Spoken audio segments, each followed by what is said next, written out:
one sound, then you die. It's impossible. You're human. Being from Ireland, is this a big weekend? St. Patrick's Day? I was a bit gutted actually that I wasn't going to be in Ireland for Paddy's Day because I haven't been there for the last few years. But no, it's very important. Paddy's Day, it's our national holiday really, you know.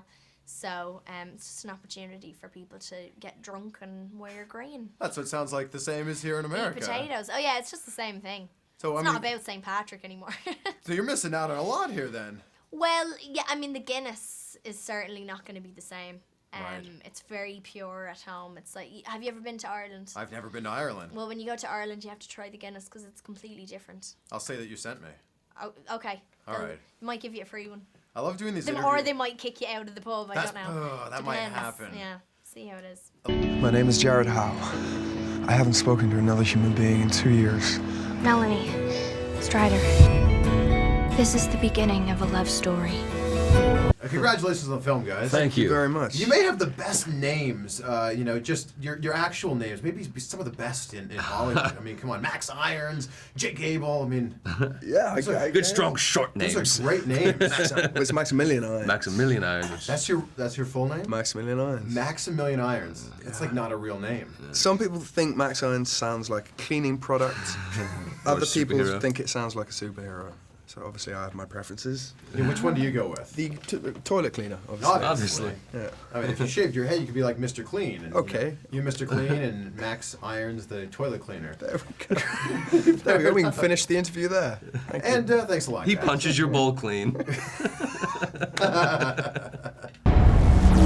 We have been invaded by another species who erase our minds to take our bodies. But there are a few of us left who still fight back. I love doing these interviews with you and then seeing you on the screen because you sound so different. Yeah. How hard is it to do the American accent? It's not that hard. I mean, I'm very used to doing when it comes to the general American accent, which is the one that I've done most. I've done it quite a bit, so I'm able to slip into it and things like that. But I still need a dialect coach. I still need someone to keep an eye on my sounds and I mean, it's stuff. very well done. Thanks. Very good. In terms of the logistics here, what is it like when you have two characters that you're playing at the same time in a film? It's fine. I mean, it was a challenge, but at the same time, it kind of came very naturally as well, because really, not to simplify it too much, but you're basically just playing two different people, and you know, if you were going from one film to the next back to back, that's what you'd be doing. But I'm just kind of like throwing it into the one. So it was great. I mean, there were certain scenes where I would be Wanda maybe at the start, and then Melanie her will would be so strong that she'd begin to take over. Right. So with those kind of scenes, you really need to map out what you're doing. If you had the ability as you to live in a host body of one of the characters that you've played in your previous films, who do you think you'd want to live as? Probably not Susie because she's dead. Who else? I think not Hannah because she's too much of an outsider. But Hannah would just kick everyone's ass. I know. Everyone's scared of Hannah, you know. That'd be very lonely. I think probably I wouldn't mind Bryony actually because I love the house that we shot in. There you go. You know, but another character I love as well that hasn't come out yet. I really love her.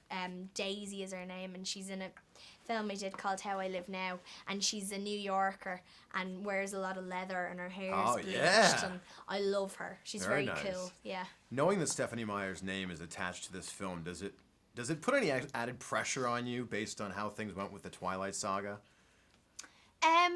I'm trying not to let there be any pressure. I mean, I don't feel that way now. I think it could very easily be that way, because Twilight did so well, and also, I mean, you know, listen, nothing is going to surpass Twilight for the next while because it was so huge and it influenced pop culture and television, you know, all that kind of stuff. The Host isn't going to do that. The Host is another story that Stephenie has created, and it's a standalone piece. Obviously, it's going to be compared to Twilight and stuff like that, but you know, we still have to keep our fingers crossed that people are going to like it. Barely a bone not broken or organ ruptured. This one wants to live. When you guys know that you're getting into a Stephenie Meyer's film, I'm not going to say if, but when this movie comes out in the future, just like the film, because the film is set in the future, when this movie comes out, how are you guys prepared for all of the, shirtless photo shoots that are going to happen? All of the screaming fans There's a lot that of are people happen? who are would stop a shirtless photo shoot for us. Yeah, I don't think that would go down so well with us. Yeah. Disappointment mostly would. It's funny. I don't know. I just haven't thought about it. What lies ahead. I think it's important just to pay attention, as boring as an answer as it is, to the work. The work. We're actors. That's what we want to be focusing on. So what happens on March 29th then?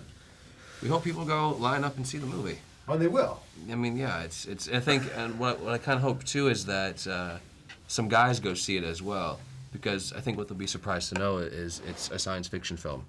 Right. At the heart of it. And I think that the comparisons to Twilight are completely unfair. And obviously it's the same author for the source material, but I think it's very unfair. Thank you. Thank you. You're welcome. Yes. You're welcome. And I'm a huge fan of, sci-fi movies and aliens in general and futuristic things. And for you guys, what was the coolest element about this futuristic world that you guys were a part of?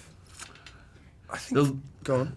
I think the look that Andrew Niccol created That's what I was going to say. it's something only Andrew Niccol does. It's aesthetically clean and symmetrical and so just visually stimulating in such a simplistic form. And we saw it in Gattaca in a sense, but now his world is so much bigger than that we even get a And you take things scope. for granted when you see a film, but you've got to know that Andrew Niccol chose every single prop, every single location, every single item of clothing, every single weapon, hairstyle, whatever you like. He cast every single extra. Sure. That never happens. He's got such an attention. Especially with the action, but I mean, this is something people don't think about when they're watching a film. They don't realize just how much thought goes into this. In a movie like this, you're creating a world. Yeah.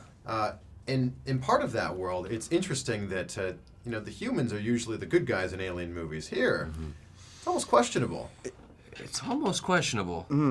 I mean, the souls, they are well-intentioned, but they do commit genocide, essentially. But the humans, we've been doing worse things to each other for a long, long time. And when you see the way we behave in the cave, especially towards the souls, it's pretty barbaric. And how we behave to each other at moments is pretty barbaric. I miss everything about her, and I would do anything to get her back.